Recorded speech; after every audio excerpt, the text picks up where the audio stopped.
Matthew chapter 2. Now, in verse 15, now this was the situation when the parents of Jesus, Mary and Joseph, was told to take Jesus to Egypt. You remember? Herod is searching. It says here, Herod is about to search for the child to destroy him. And it says here that he arose and he took the child and his mother by night and he departed to Egypt, right? So that's the flight to Egypt by Jesus when he was a baby. And it says, and he remained there until the death of Herod. And then it goes on to say, here's Matthew's phrase, remember?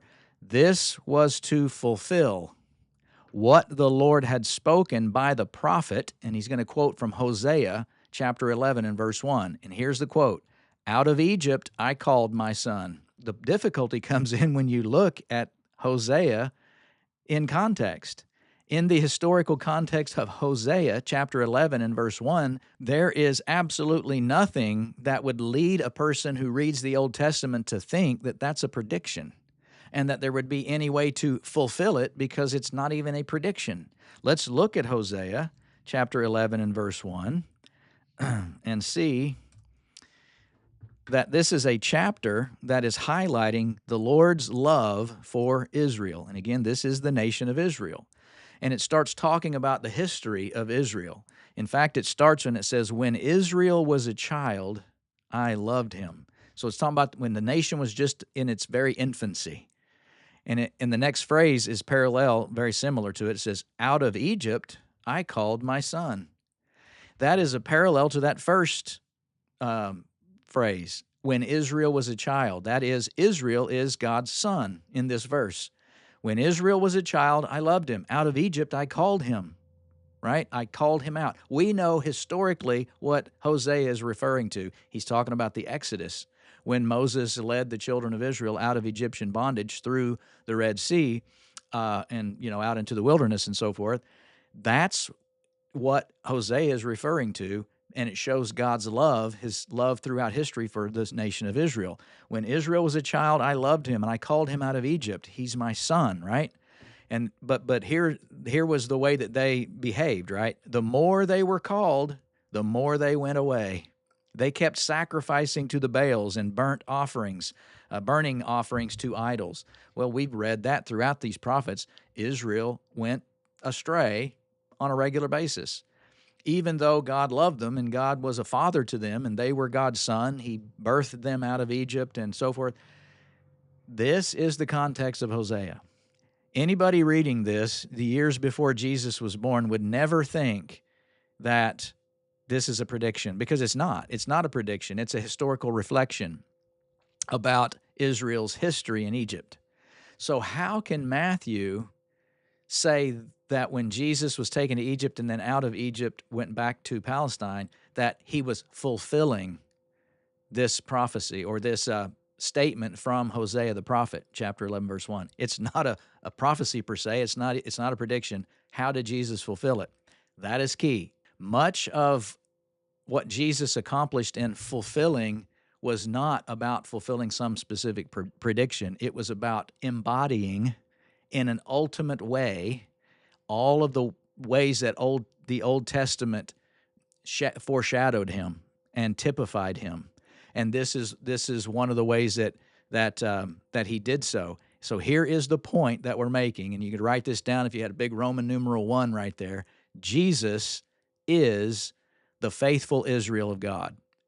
Jesus is true Israel. That's what Matthew is saying in Matthew chapter 2 and verse 15 that we just read, that this was to fulfill what the Lord had spoken by the prophet. Out of Egypt I called my son.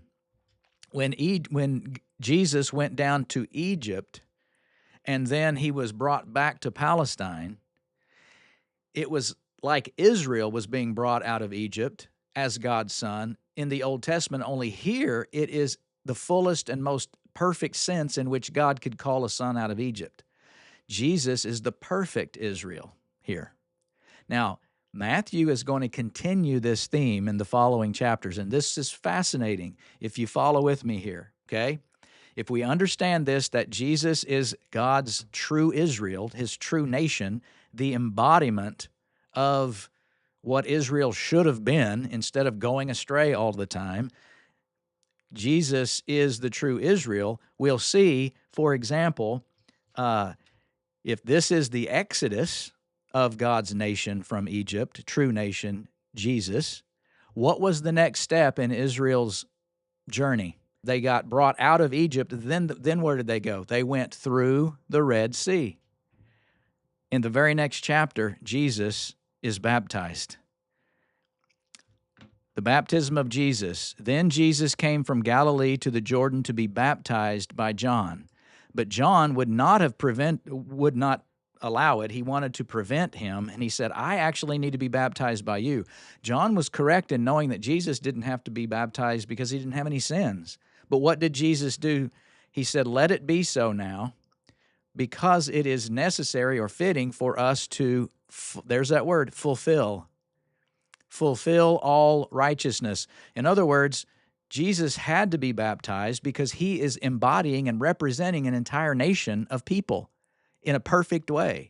He's already, in this prefiguring sense, taking upon himself the whole nation of Israel, sins and all in that sense, and he's being baptized on behalf of the nation because the nation is supposed to be baptized by John. So he's fulfilling his role as true Israel. This is key. So after the deliverance through the Red Sea, they were in the wilderness. What's the very next chapter say? Chapter 4 and verse 1. Then Jesus was led up by the Spirit where? Into the wilderness to be tempted by the devil. This is retracking Israel's very steps out of Egypt. Jesus is the true Israel now. He's going to do it right. He's going to do it perfect like Israel never did. So he can be the embodiment of an entire nation. He can be the fulfillment of Israel. This is key. It's very important. Jesus successfully resisted the temptations of the devil in the wilderness. And so where Israel failed, Jesus succeeded in being faithful to God. Okay? What about the next step in Israel's history? Out of Egypt, through the Red Sea, into the wilderness, to the mountain where Moses was the lawgiver, received the law, right? Well, where did Jesus go?